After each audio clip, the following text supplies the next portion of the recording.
வணக்கம். இன்னைக்கு இருக்கிற டெக் உலகத்துல பெரிய பெரிய சிஸ்டம்ஸ எப்படி சீரா ஓட வைக்கிறது? குறிப்பா கூபர்நெட்டிஸ் மாதிரி சிக்கலான சிஸ்டம்ஸ்ல ஒரு சின்ன பிரச்சனை வந்தா கூட அது பெரிய பாதிப்பை ஏற்படுத்தலாம். சோ இன்னைக்கு நாம கூபர்நெட்டிஸ் கிளஸ்டர்கள் எப்படி தங்கள தாங்களே ஆரோக்கியமா வச்சுக்குதுங்கிறத பத்தி கொஞ்சம் ஆழமா பார்க்கலாம். சரி வாங்க, இந்த கேள்வியிலிருந்தே ஆரம்பிக்கலாம். ஒரு கிளஸ்டர்ல நூத்துக்கணக்கான சர்வர்ஸ் இருக்குன்னு வச்சுக்கோங்க. அதுல ஒண்ணுக்கு உடம்பு சரியில்லைனா, அதாவது ஒன்னு ஃபெயில் ஆயிடுச்சுன்னா எப்படி தெரியும்? கூபர்நெட்டிஸோட மூளைன்னு சொல்றோமே, அந்த கண்ட்ரோல் பிளேன் ஒவ்வொரு ஒர்க்கர் நோடோட ஹெல்த்தையும் எப்படி தொடர்ந்து கண்காணிச்சுட்டே இருக்கு? முதல்ல ஒரு நோடோட ஸ்டேட்டஸ் ஆப்ஜெக்ட்னா என்னன்னு பார்க்கலாம். இத அந்த நோடோட ஒரு பப்ளிக் ப்ரொஃபைல் மாதிரி நினைச்சுக்கோங்க.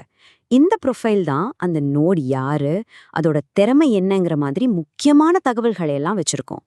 இந்த ப்ரொஃபைல்ல முதல்ல என்ன இருக்கும்னா, அதோட அடிப்படை அடையாளம், அதாவது அதோட நெட்வொர்க் அட்ரஸ் என்ன, அது என்ன ஆப்ரேட்டிங் சிஸ்டம்ல ஓடுதுங்கிற மாதிரி பேசிக் தகவல்கள்.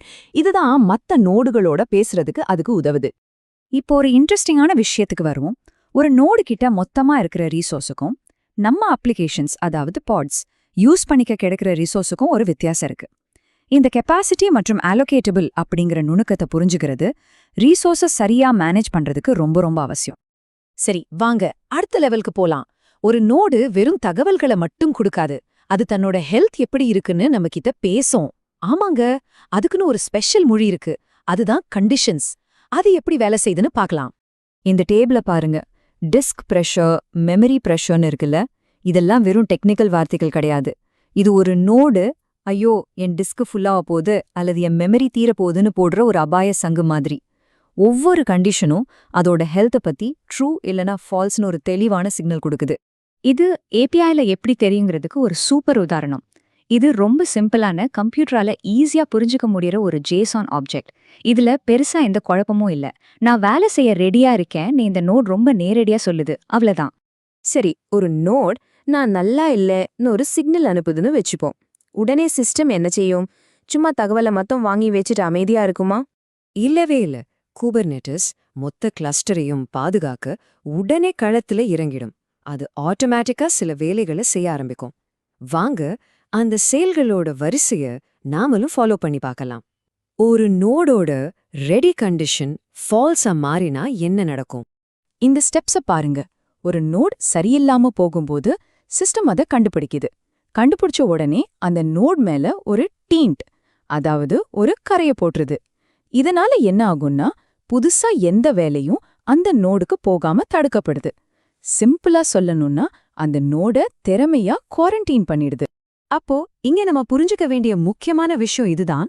ஒரு நெகட்டிவ் கண்டிஷன் வந்தா ஆட்டோமேட்டிக்கா ஒரு டெயிண்ட் கிரியேட் ஆயிடும். இந்த டெயிண்ட் ஒரு காவலாளி மாதிரி பிரச்சனையான நோடுக்கு புது பாட்ஸ், அதாவது புது வேலைகள் வராம பாத்துக்கும். இதுதான் கூபர்நெட்டிஸோட மிக முக்கியமான ஒரு self healing mechanism. Okay, system ஒரு பிரச்சனையை கண்டுபிடிக்குது, ஆக்ஷன் எடுக்குது, எல்லாம் சரி. ஆனா எவ்வளவு வேகமா இதெல்லாம் நடக்குது? இங்கேதான் ஒரு சுவாரஸ்யமான, கொஞ்சம் ஆச்சரியமான ஒரு விஷயம் இருக்கு. ஒரு பெரிய பெர்ஃபார்மன்ஸ் சிக்கலுக்கு ஒரு புத்திசாலித்தனமான என்ஜினியரிங் தீர்வு இதுல ஒளிஞ்சிருக்கு. ஒரு நோடு நான் இன்னும் உயிரோட தான் இருக்கேன், கனெக்ஷன்ல தான் இருக்கேன்னு நிரூபிக்க கண்ட்ரோல் பிளேனுக்கு தொடர்ந்து ஒரு சிக்னல் அனுப்பிக்கிட்டே இருக்கணும். அதை தான் நாம ஹார்ட் பீட்னு சொல்றோம். ஆனா எவ்ளோ நேரத்துக்கு ஒரு தடவை எவ்ளோ தகவலோட அந்த சிக்னல் அனுப்பணும்? இங்கதான் ஒரு சின்ன சிக்கல் வருது.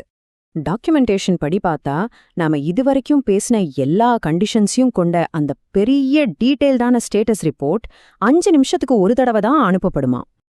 எனது 5 நிமிஷமா? இது ஒரு பெரிய முரண்பாடா தெரியல.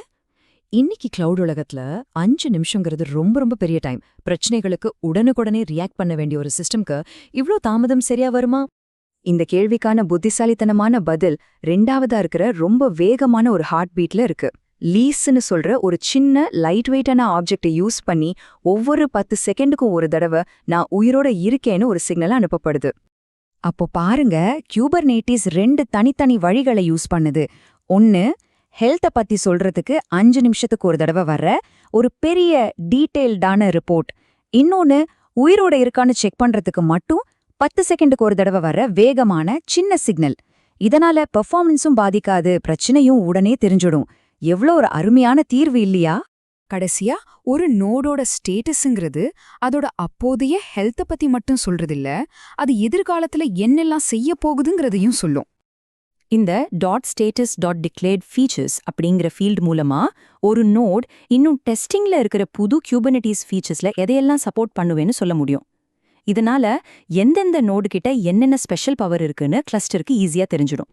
ஆஹா, ஒரு நோடோட சிம்பிளான அடையாளத்துல ஆரம்பிச்சு அது எப்படி தன்னோட ஹெல்த்தை ஒரு மொழி மாதிரி பேசுது, பிரச்சனைகளை தானா எப்படி சரி பண்ணிக்குது, கடைசியா 2 விதமான ஹார்ட் பீட் மூலமா எப்படி பெர்ஃபார்மன்ஸை பேலன்ஸ் பண்ணுதுன்னு ஒரு முழு பயணத்தையே நம்ம பார்த்திருக்கோம். ஒரு நோடோட ஸ்டேட்டஸ்ங்கிறது ஒரு மஷினுக்கும் ஒரு சிஸ்டமுக்கும் நடுவுல நடக்கிற ஒரு உயிரோட்டமான உரையாடல். சரி, நீங்க தினமும் வேலை செய்யற உங்க இன்ஃப்ராஸ்ட்ரக்சர்ல இந்த மாதிரி நீங்க இன்னும் கண்டுபிடிக்காத வேற என்னென்ன உரையாடல்கள் ஒளிஞ்சிருக்குன்னு என்னைக்காவது யோசிச்சு பார்த்திருக்கீங்களா? இந்த ஆழமான உரையாடல்களை புரிஞ்சுக்கிறது தான் நாம யூஸ் பண்ற டெக்னாலஜியை மாஸ்டர் பண்றதுக்கான திறவுகோல்.